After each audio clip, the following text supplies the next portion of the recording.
Oh, thanks for being a human.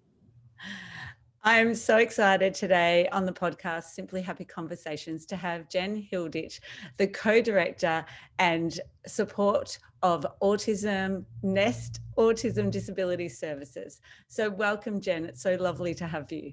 Oh, thanks, Narelle. I'm so happy that you invited me to take part in this opportunity. Oh, no, thank you. We have to have you on because you've got such a wealth of experience and knowledge in both disabilities as well as early intervention and early childhood as well. So it's so great to have you on because I get questions all the time around supporting an organisation and steps that families can take. So it'll be great to unpack some of these for people who are listening. So maybe start and tell us something that people maybe don't know about you or something you like to do in your free time, Jenn. Oh, so many things. Free time is so rare. How do I fit all my interests in? I love hiking with friends. It's a great social and active opportunity to connect. Something that someone doesn't know about me, I make my own jewelry. That's part of one of the things that I really love. It takes my mind off of the stressors of the day or stressors of being a carer and parent. Oh, that's so beautiful. And I'm sure it's like that flow time for you. So you just get lost in the moment. Absolutely. Yep. And do you do it by yourself or is it with other people in the family? Yeah, sometimes I do it by myself. Sometimes I do it with the kids. And sometimes I have friends over. We practice making or playing with the materials and see what we come up with. Beautiful. And I've had the privilege of hiking with you on weekends, which is so lovely to get out in nature. And maybe then you can talk about your business, so Nest, and how it came about. So you started obviously at the start of this year, but there's a journey that's behind that story. Yeah, absolutely. Gosh, what a journey. So as a mom with now 3 children with additional needs and 3 children with NDIS plans, well, I suppose it's appropriate to rewind about 8 years when we had everyone diagnosed and kind of started walking the path toward financial support external to our family. We got into NDIS for the first 2 really easily. But once we were onto the NDIS scheme, we had no idea where to from there. We had a few therapists in our corner already, but NDIS was brand new and they didn't even know how to navigate the system either. So it was just the blind leading the blind. It was not an easy process for us. So that's kind of where the idea for the business actually started. This has to be easier. I just wanted, as a parent, you've got enough stressors in your life and wanting to do the right thing by your kids. What I wanted at that time was for someone to grab my hand, say, this is the way to go. This is what you're doing next. And then, I felt like life would be sorted, right? Yeah. So that was kind of the idea behind the business. Now, 8 years later, eight years of accessing funding. So now that's what we do. We kind of grab the hands of parents who have either been ill supported or had no support, lead them to NDIS through those processes. And our priority is capacity building for parents so they can navigate the NDIS system well. Beautiful. And so do you think, was there that support back 8 years ago? I don't feel there was that support. I felt the therapists that we had on our team at the time were doing the best that they could. And they were beautiful people, really knowledgeable in their niche specialties. But when it came to NDIS, I didn't feel there was, adequate support for parents. It was almost like, boom, here's your funding package. Off you go, darling. Yeah. And there was no communication from the LAC. Now, this is my personal experience. I hope that other people have had different experiences. But the clients who we support they're still years and years on, still having the same experience. They're dropped into this pool to flounder really without being taught how to access or navigate other services. So maybe go into a little bit more detail about the support that Nest provides and other similar organisations Sure. to help families. Sure. So Nest is a boutique service provider. We have a very small team of support coordinators, as well as disability support workers and peer mentors. So support coordination is really about looking at the NDIS plan for your child, breaking it down, defining what the different parts mean, and looking at how the budgets that you've been afforded through NDIS, how they can be flexible and used in different ways to support your child at the time they need them. Mm. When it comes to disability support work, those support workers can work with your child. It's almost like a habit coach. Some companies have habit coaches, some companies have support workers. And we look at the goals in the child's plan, as well as the personal goals within the family. So it might be increasing independence in daily routines. What does that look like? Is it getting dressed on their own? Is it preparing their cereal on their own? Maybe for older kids, it's independently managing medication with supervision, or, you know, a number of different things. Maybe it's riding a bike. Maybe it's help with those independent daily living skills. So doing those responsibilities within the home, maybe there are education responsibilities, heaps of things. So anything that the child requires beyond what is usually needing assistance for a peer his or her same age. Yeah, and I think that's the key part, isn't it? The same age, because I'm just thinking of my own child. Yeah, you would expect by 10 that you can use a knife and fork generally. That's not going to happen for us, and it's taking a lot of time, and that wasn't our primary goal. It's sort of, there's always something else, so it's like put that goal later and coming back to it now. And it's now that he wants to go to people's houses and out for dinner, that a 10-year-old, it doesn't look right to be eating with your fingers and hands all the time, is it? Yeah, really experiencing the food.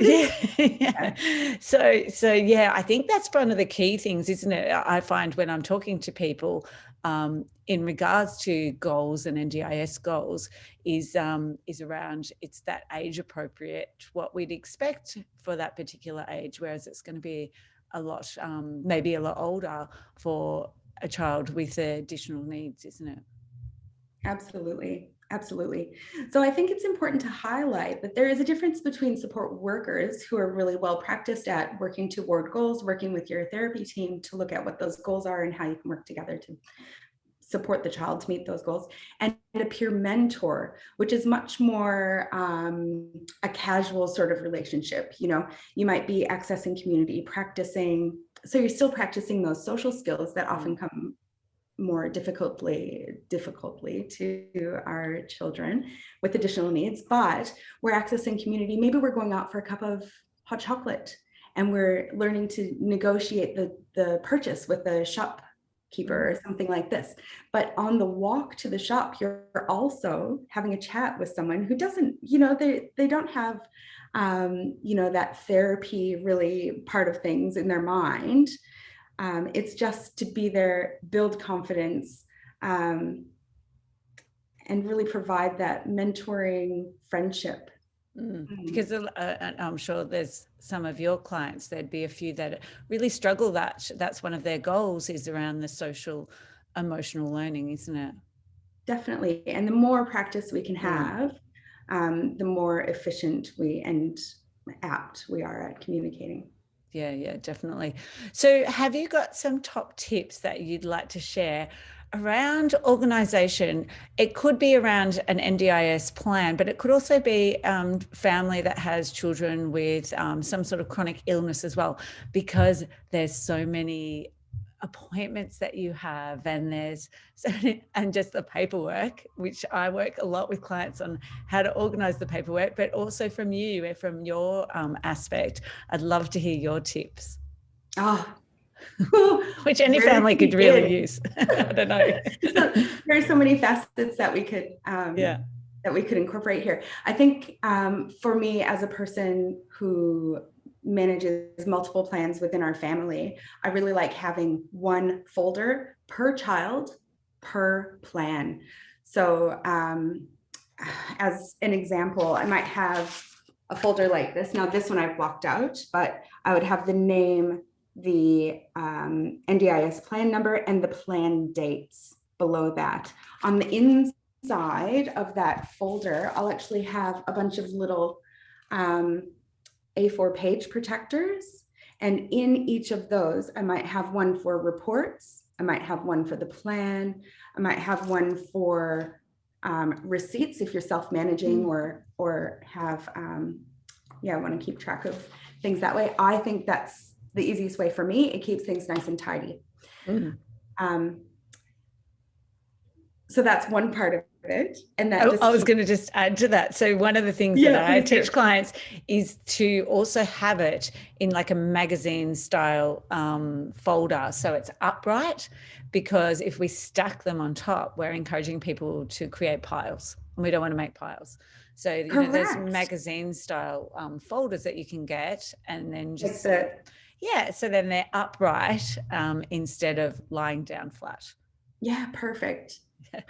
Just I after that. do that as well. I do not go well with the piles of things, and the magazine style, you can kind of flick through and get to what you need to get to quicker. That's a great tip.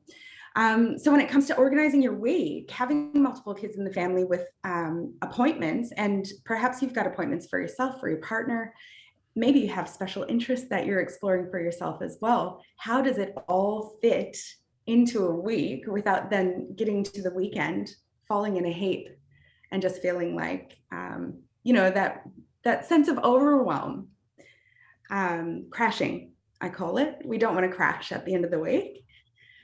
So what I find works for our family and for a lot of our clients is to break the day into halves. So you might have one morning appointment, one afternoon appointment, and please plan some kind of self-care in between those appointments. You might have to choose, pick a child up from school, transport them to an appointment, transport them back to school. Now's an opportunity to throw a meditation on your phone and just sit in the car, listen to the meditation. Maybe it's an opportunity to have a walk around the block, just clear your head, and not necessarily prioritizing that to-do list for the half hour or hour that you have. That's a great tip, Jen. I like how you added meditation. Oh, we both like meditations, don't we? I find it's wonderful to just be able to recenter and get my head out of where we've just been and all the to-do lists of that might have come from that appointment. Oh, now I've got to contact the pediatrician and get that letter of support, or now I've got to follow up with that person that hasn't emailed me back, or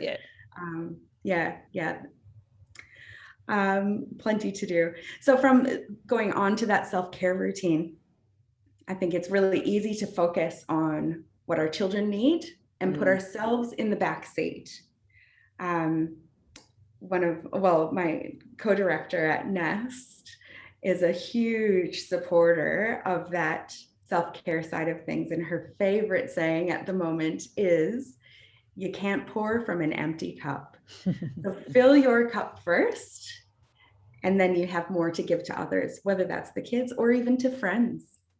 Yeah, that's beautiful. So maybe even just talk maybe a little bit about Geelong's Carers Connect. And I mean, this can relate to other areas anywhere else in the world, because I think that really flows on nicely. And for me, like, that has been something that's really helped me in our family's journey at the moment as well. I'm so glad to hear that, Narelle. I value the group as a parent, participating in the group. And I tend not to talk about the business side of things at all. This is a parents group. It is not a business promotion group.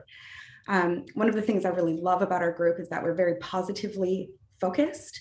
So yes, there's stuff from the past that we can bring forward and kind of go, oh yes, that was really hard, but we don't want to focus on those hardships. We want to look, focus forward and look at where we're heading now. What's the next thing? And celebrate the wins along the way. I think that's one of the things that our group is really, really great at. Our parent group at the moment is about 350 people online. We offer a number of different opportunities to connect, whether it's a virtual online catch up. We've got monthly wines for parents to come along to. They're very casual, easy to attend. And we do weekly coffee catch-ups. It's an hour. Pop in for a coffee if it suits you. If it doesn't suit you this week, maybe next week is better. And we also do fortnightly walks just around the Barwon River. Great for those of us who think more clearly while our body is in motion. It's beautiful. I love how you've got the variety of different things that people can, connect with, because, some of us would love to go to the coffee catch up, but we're working, and, then we've got that night option if we've got a partner who's home with the kids, or it's the other way around. Maybe you're a single parent and you're able to access the coffee time or the walk instead. I just love that there's never any judgment. You just go, you can share if you want to, you don't have to, but it's just different because everyone understands, and there's always someone who's been in the same situation as you. And Correct. it doesn't necessarily offer you advice, but just listens, don't they? And then, we'll ask if you'd like some advice. They're happy to share, but it's not that focus, which is beautiful. So yeah, it's something I would recommend to anyone who's in, no matter what it is, whether it's a chronic illness or, navigating NDIS, to reach out and find some sort of support group, whether it's online or, face-to-face and in your region. But I am really aware that, there's regional, cities or little towns that there's not that group. I know when we had Perthes disease, there wasn't many people in Geelong that had that, and it was an online community, and that really helped us, just reading the different stories and things like that. I couldn't agree more. Having access to a group of people who you feel genuinely understood by, and may offer advice, but I guess our group philosophy is to support each other, not in a bossy kind of, oh, what you need to do is, because that's what worked for that person, but really to share the journey, share definitely. the experience of parenting kids that need that little bit more. Definitely. So if there was someone who's just had some sort of diagnosis or started this process, even if it's just a process of like obviously autism, and they're really in the weeds trying to navigate that, is there any tip that you have around that and how they can navigate that overwhelm? Yeah. It is very overwhelming, and a lot of parents that come to the Geelong Cares Connect catch-ups will be in the throes of that overwhelm. And it's not just overwhelm, it's the guilt of sometimes it's the guilt of why didn't I get onto this sooner, or all the time that I've missed. Please remember to be gentle with yourself. This is a life journey for all of us. We can't be experts in everything. And sharing your experience and allowing yourself to be vulnerable and be supported by other local community members is really important. From there, you might have those those casual conversations around, oh, this OT is really valuable. See if you can get into them. Or I really liked this approach for my child. It might not suit you, but this is what's worked for me. So that anecdotal sharing is really valuable, and one of the things that our group members really appreciate. And I suppose that's one of the great things about Facebook is Facebook groups. There's such a variety of Facebook groups out there that you can be anywhere in the world and be able to jump on and either just observe or ask the questions that you may have. Oh, Jen, thank you so much for those beautiful tips. And so just before we finish, maybe something about your day. What do you do to start your day on the right foot? Or maybe it's at the end of the day. Maybe it's more a routine that you have or a ritual you have before bedtime that you'd like to share. I have both. I'd like to share both. I'll go for it. I love a coffee in bed before I really wake up. So my husband is a wonderful, caring, nurturing individual, and he'll actually get up at about 6-7 o'clock, make us both coffees, and we have them in bed before we start the day.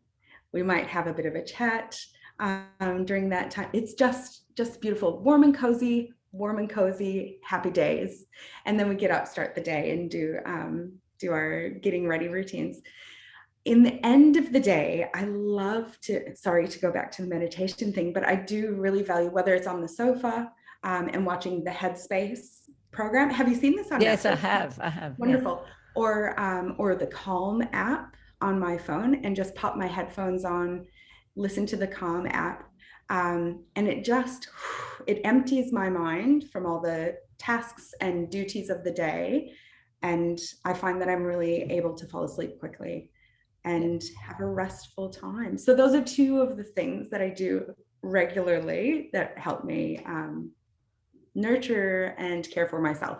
Oh, beautiful, Jenn. Thank you so much for sharing. And thank you for all your tips. So if people want to reach out and connect with you, how can they find you? Oh, you can find us. So for Nest Autism Disability Services, you can find us on Facebook, on Instagram, or on the web at nestautismservices.com.au. If you're looking for Geelong Cares Connect, we do not have a web page yet or an Instagram page yet, but you can find us on Facebook, Geelong Cares Connect. And that can be anyone. They don't have to be in Geelong, do they? Well, actually, it is a Geelong specific region, yes, because our focus is connecting local people to local people. Mm-hmm. So, yeah. Perfect. Oh, thank you so much for your time, Jenn. And I'm sure there'll be so many useful tips that people will be able to take away.